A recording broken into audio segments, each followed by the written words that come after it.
महान राजा भरत की तीसरी पीढ़ी के प्रतापी राजा थे हस्ती। उन्होंने हस्तिनापुर नगर की स्थापना की।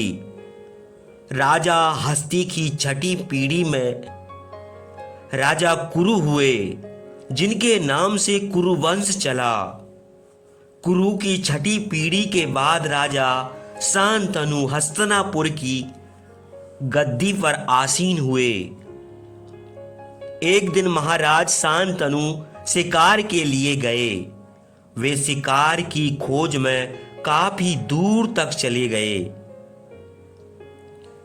अचानक उन्हें गंगा नदी के किनारे एक खूबसूरत स्त्री दिखाई दी। वे उसकी ओर आकर्षित हो गए। फिर उसे अपना परिचय देते हुए कहा कि वे उससे विवाह करना चाहते हैं।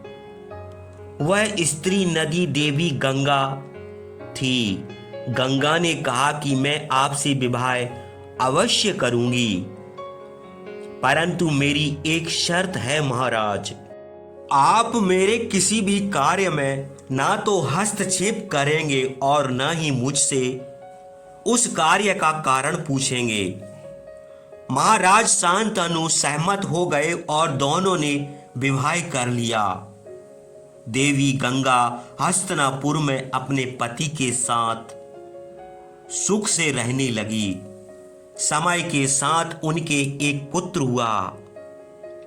उस नवजात को निर्मोही गंगा ने ले जाकर गंगा नदी में बहा दिया।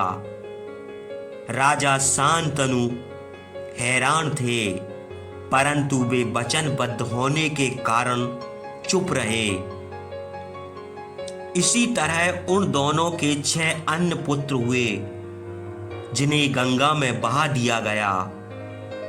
महाराज शांतनु वचन से बंधे हुए थे, इसलिए उन्होंने ना तो देवी गंगा को रोका और ना ही इसका कारण पूछा।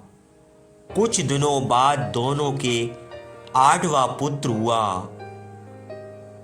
देवी गंगा उसे भी गंगा नदी में प्रवाहित करने के लिए चल पड़ी, परंतु इस बार राजा शांतनु से पीड़ा सहन न हो पाई। उन्होंने देवी गंगा को रोकते हुए इसका कारण पूछा।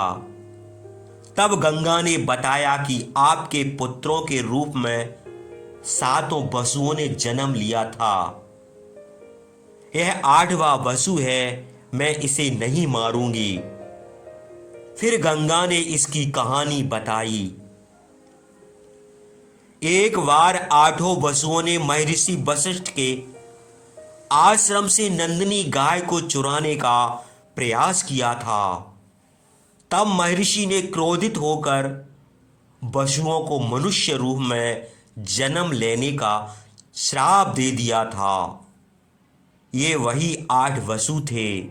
7 वसु तो सिर्फ चोरी करने में सहयोगी थे, इसलिए उन्हें जल्दी मुक्ति मिल गई, लेकिन 8वां वसु मुख्य आरोपी था।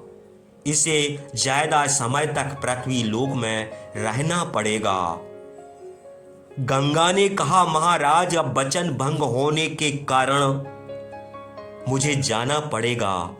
मैं इस शिशु को साथ ले जा रही हूं। उचित समय आने पर इसे आपके पास छोड़ जाऊंगी। तत्पश्चात देवी गंगा 8वें बच्चे को साथ लेकर चली गई।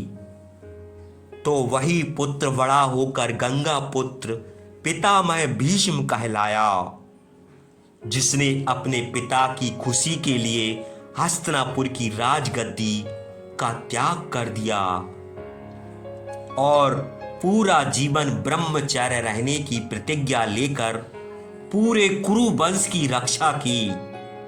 वह ऐसा योद्धा हुआ जिसकी गाथा का गुणगान वीरों में किया जाता है। तो यह थी महाराज शांतनु की कहानी। आशा करते हैं आपको जरूर पसंद आई होगी तो फिर वीडियो को लाइक करते हुए शेयर भी करें और चैनल को सब्सक्राइब करना ना भूलें। तो सभी भक्तों को जय श्री कृष्ण, जय श्री कृष्ण।